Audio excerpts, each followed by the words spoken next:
Hello and welcome to Wilson Center Now, a production of the Woodrow Wilson International Center for Scholars. I'm John Molesky. Today we're going to be talking about the crisis in Haiti, and we have a terrific guest with which to do that. She is Jacqueline Charles. Jacqueline is the Caribbean correspondent for the Miami Herald and has been doing outstanding work covering Haiti for years.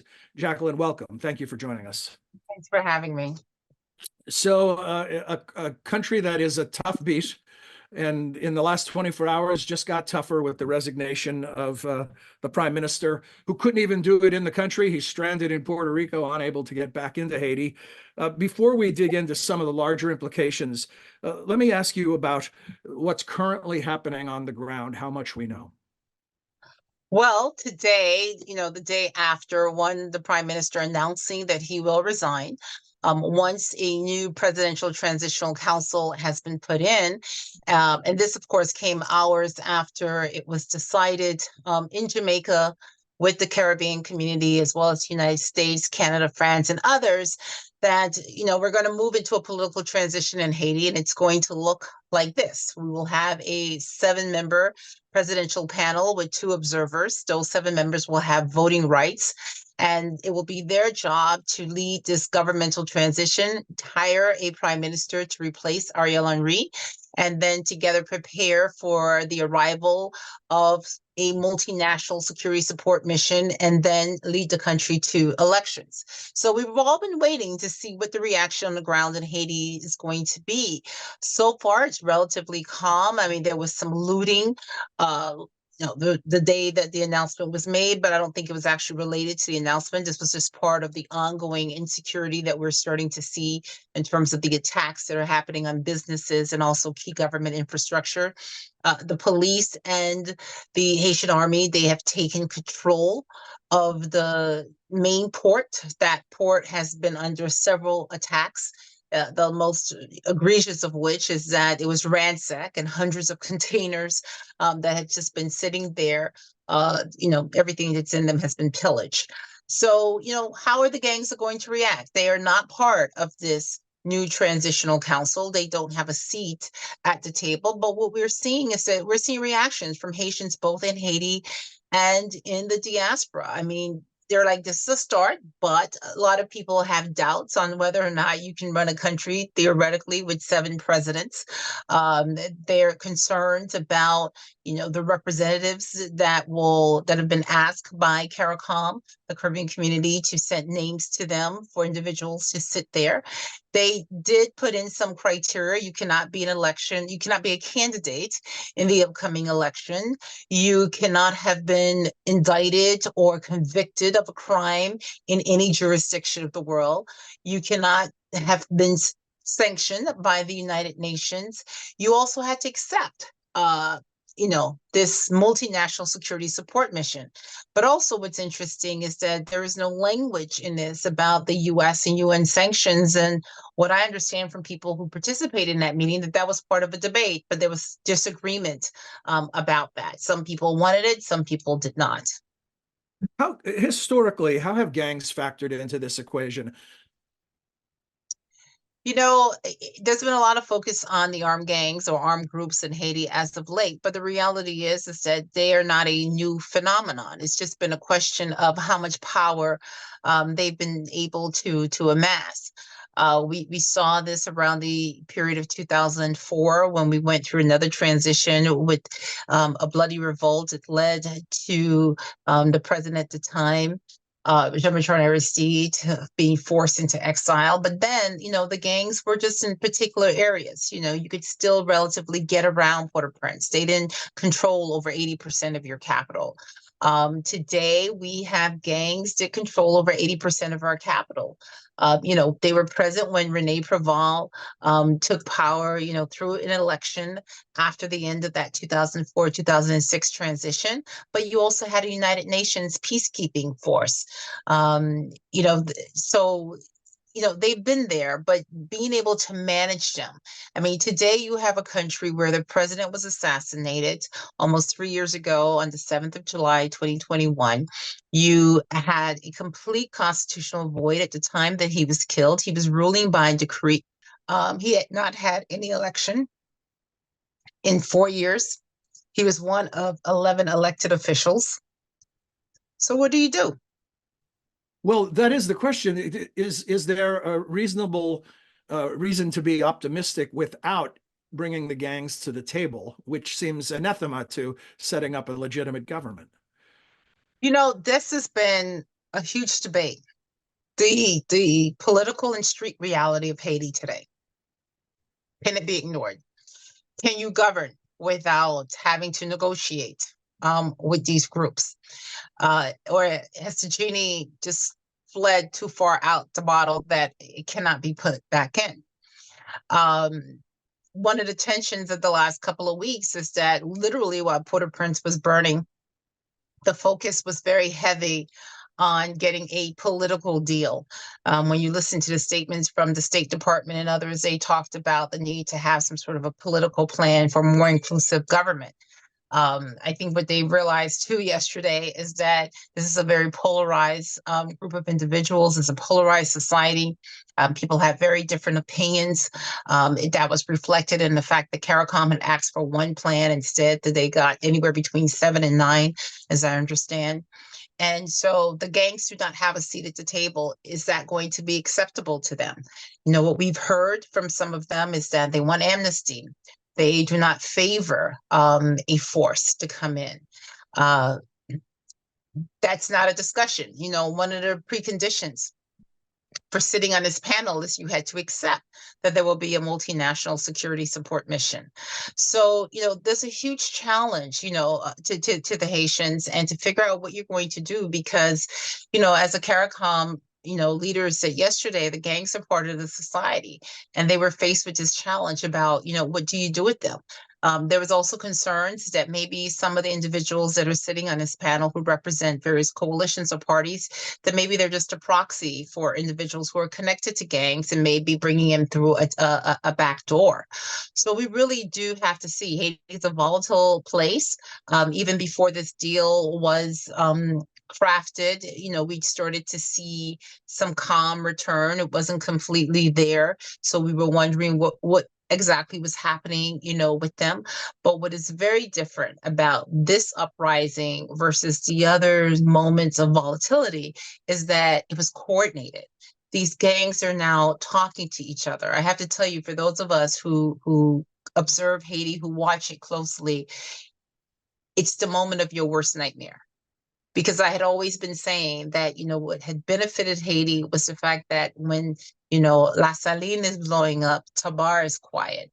If you have a problem in the hills of Pétionville, in another area, it's okay. The police, they really were not stretched. But those of us who have been watching it also have been seeing where increasingly more and more the police, they were being stretched.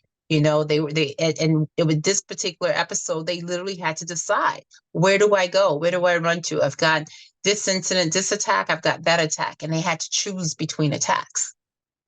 With this happening, with the potential for more coordination or among the gangs, what are the prospects for success for this multinational security force? I understand Kenya will lead the force. The United States is now in for, I think, 300 million. They upped their contribution.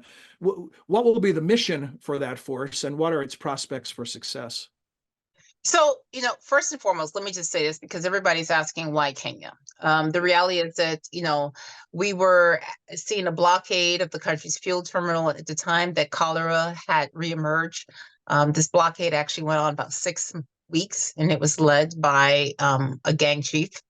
And things were bad. We probably didn't think that they could get this bad, but, schools were closing, businesses had to shutter, hospitals were turning people away. And the government at the time, asked for international assistance. I mean, it was not something that they wanted to do. There was a lot of discussions and debates that had been happening privately among themselves and the international community about whether or not you ask for another UN peacekeeping mission. And we know the history, what that has been. But they were really at a point where they were being brought to their knees. And so the United States, that was, not going to send troops, but they understood and they supported this. And so they started to look for a country. And initially they thought that country would have been Canada. It doesn't have the same historical baggage in Haiti that the US does. It's very involved. It's one of the biggest funders. And Canada was very much engaged in conversations with CARICOM. In fact, they were the ones that first started these conversations, believing that maybe the Caribbean community needed to play a wider role in what was happening in Haiti. Haiti is a member of that regional bloc. But nobody was raising their hands. I mean, Haitians were saying, well, maybe the Brazilians will do it. They've been here, they understand this place. They know how to go into these slums. But nope, they were not. And then we saw President Biden's trip to Ottawa, and Canada basically said, no can do. And I think when everybody was at the point where they just thought, wow, maybe we have to go to the UN because no one is volunteering, Kenya did. Kenya stepped up. And I personally, I was not surprised. I've been watching them at the UN Security Council meetings. I was hearing what they were saying about Haiti. They really felt that Africa, the African countries needed to be much more involved in what was happening there. And so they raised their hands, but we see that this multinational security support mission, which is a non-UN mission, it's not a peacekeeping mission. It is sort of a hybrid, between, what you would have with a UN peacekeeping, but you can't tell countries they have to pay up. You have to, they have to volunteer, pass the hat around, as Tart Robinson says. But it's been challenged, right? There's a literal legal challenge that was done in Nairobi by opposition forces. And then in the United States, what we're seeing is that Republicans in Congress who have raised some of these questions that you have raised about what is the potential for success. They refer to this as a quote unquote untested mission. So though the United States initially pledged $200 million, they asked for an initial $50 million. Congress said, no, we'll give you 10 because that's what you can get under the law. This is money that's already out the door, by the way. This is not new money that's being asked for. Okay. And then they went back and asked for another 7 million because they needed 17 million to start to sign off on some contracts. And what we've seen is that, Republicans have said no. They're saying that they have asked questions, details. The State Department is saying, well, we've had 65 briefings with them. And so this is back and forth, back and forth. Meanwhile, Haitians are saying to me, are they just going to let us die like this? Is this it? I mean, nobody's going to come. I mean, the options here are four. It's either you go to the UN and you get China and Russia not to veto, so you can send in another UN peacekeeping mission. You send US troops, which the Biden administration has said they are not going to do. You do this hybrid version where we have Kenya, 1,000 police officers to serve as the backbone with contributions from other countries, including Jamaica, including Benin. This is they'll send 2,000, or you do nothing. And the question is, can the United States, with a country that is 2 hours off of its shores, can it afford to do nothing? Did the U.S., did other regional powers, did the CARICOM trade bloc, did they wait too long? In terms of? In terms of getting involved in a more robust manner. The outgoing prime minister had asked for more assistance and for actual troops on the ground or peacekeeping troops. And it just wasn't happening at the rate necessary to obviously to maintain his government. Did we wait until the situation unraveled to a point where now the attempt will be to put Humpty Dumpty back together again? If you talk to Haitians in Haiti, they'll tell you that too long was 2011, too long was 2012. That this period of instability that Haiti has seen, it just didn't start in the last 3 years since the assassination of Haitian President Jovenel Moise. I mean, clearly a vacuum was created, but all of us who have been watching this, and even the diplomats in Haiti, we have been watching this develop. I mean, every time I go to Haiti, what I could have done on the last trip, I can't do on the next trip. I remember in January last year having conversations with, folks and saying, hey, there's a town in the north and there's activity and there's commerce and people don't look like they're malnourished and they're actually doing things. Maybe we need to put some money and some focus there so you give people something to fight for. Well, nothing was done. And just a few months ago, we saw that town blow up and you're in, thousands of jobs that were active and happening and putting food on people's tables. They have now disappeared. So, I think that, it's a question that could be asked overall in terms of the policy. I think that, what I've seen in my reporting is it's often very reactive instead of proactive. We focus a lot on the problems as opposed to, what are the places that are working, or how can you shore things up? But, we also have heard for years, about Haiti fatigue, right? The earthquake happened and there was this outpouring, of support, but it didn't go to the grassroots organizations or even the government. Big aid agencies, they kept that money to themselves. The reason for the IHRC was just to report what we were doing, trying to do a coordination. And then we had an election, and I think that is when the problem started, because we said to this country, you had to have an election in the middle of a major disaster where over 300,000 people were killed, and so this gang problem has been just this slow boil, and it ebbs and flows. And what we have seen is that we haven't figured out really what the policy should be. We focus and then we lose the focus and then we come back. So today you have a presidential panel that's been put together. Interesting enough, U.S. and Canadian sanctions, there was a lot of focus on that. They were not part of the final, blueprint. How is that going to play out going forward in terms of elections, in terms of, how do you address the issue of impunity? So I don't know. I think, for the people who get paid more than me, and this is their domain, they need to ask whether they waited too long, and sort of really take a step back and look at some of the decisions that have been made over the years, over the decades, and see, where did the international community go wrong? Haiti didn't get here by itself. It shares a lot of the blame, but it had some help.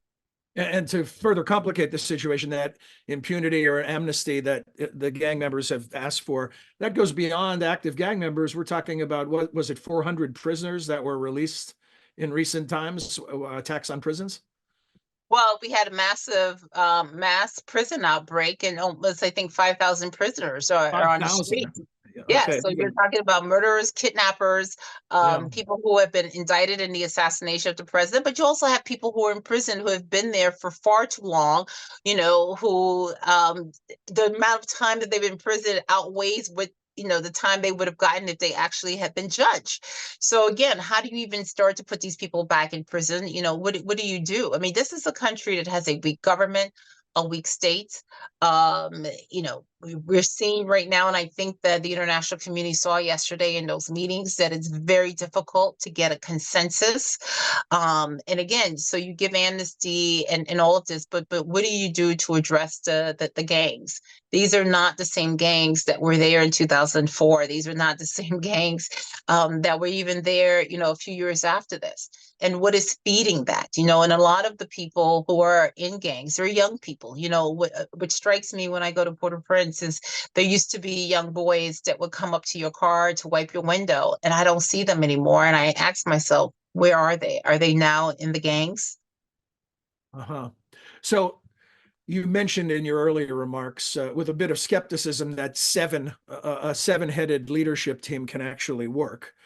I wonder, it's not a great job advertisement where you had an assassination and now a prime minister in exile, but are there names out there? Are there people who could emerge as strong leaders at a time where that's needed? Well, it's quite interesting. I mean, there are a lot of people who think that they can emerge as strong leaders, and they've already been politicking and making phone calls and doing their own PR campaigns.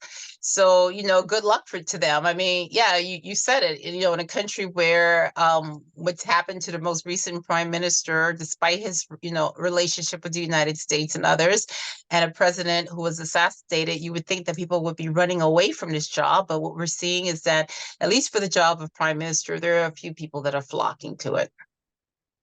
So, final thoughts, Jacqueline. You've been covering this story for a long time. We're not going to wrap it in a neat, tidy package today with any conclusions, but just I'd love to hear your thoughts on what a pathway to order might look like in terms of prospects and timeline. With Haiti, you can never say what the timeline is going to be. I think what has gotten lost in all of this, and when I talk to my friends at the UN, or in other diplomatic circles, and we have those sort of philosophical discussions, there's always this discussion about order versus elections, right? In the United States, we like elections. That's what we're about. That's how we define democracy. But does everybody need to sort of rush to elections, or you need to try to get your house in order first? And I think that's what I'm watching to see, sort of what the next steps are going to be. It's quite interesting that in the beginning of this transition 3 years ago, people were reluctant to go into the government because, the U.S. stopped talking about elections, and so did the UN and the OAS. And so people were sort of buying their time. I find it very interesting that as the talk picks up about elections and that they're on the horizon somewhere, well, everybody's trying to rush into a government and that they really weren't interested in being a part of earlier. But you would hope that the individuals that are looking to take charge, whether it's a ministry, whether it's an ambassadorship or whatever, that they really start to think about the 12 million people in Haiti who really today they don't have a voice, increasingly don't believe in democracy, don't distinguish between Ariel Henry or the next person that's coming, and basically they've just been suffocating and they just want a moment to breathe. I mean, they want to hope, they want to see a future for themselves, for their children. And I think that's the saddest thing of all of this. Today, if you're a parent in Port-au-Prince, you send your kid to school, you would think that maybe you would get 8 hours of relief, and you don't, because the schools are becoming battlefields for gangs. I mean, I've had reports that I've written about children who are stuck in their classroom for days because outside is a battlefield, heavy gunfire. They can't leave, they can't get home, or schools are telling you that they have to do homeschooling in a country where you have blackouts and not really good internet connection, but that's because bullets are flying in classrooms. Nothing is off limits, and honestly, that is the saddest of all of this. Indeed. Well, thank you for helping us sort through it. And I should tell people who are interested in this topic that there's no better source for coverage than Jacqueline Charles's work, and you can find that at miamiherald.com. Jacqueline, thank you once again for joining us today. Thank you. We hope you enjoyed this edition of Wilson Center Now and that you'll join us again soon. Until then, for all of us at the Center, I'm John Molesky. Thanks for your time and interest.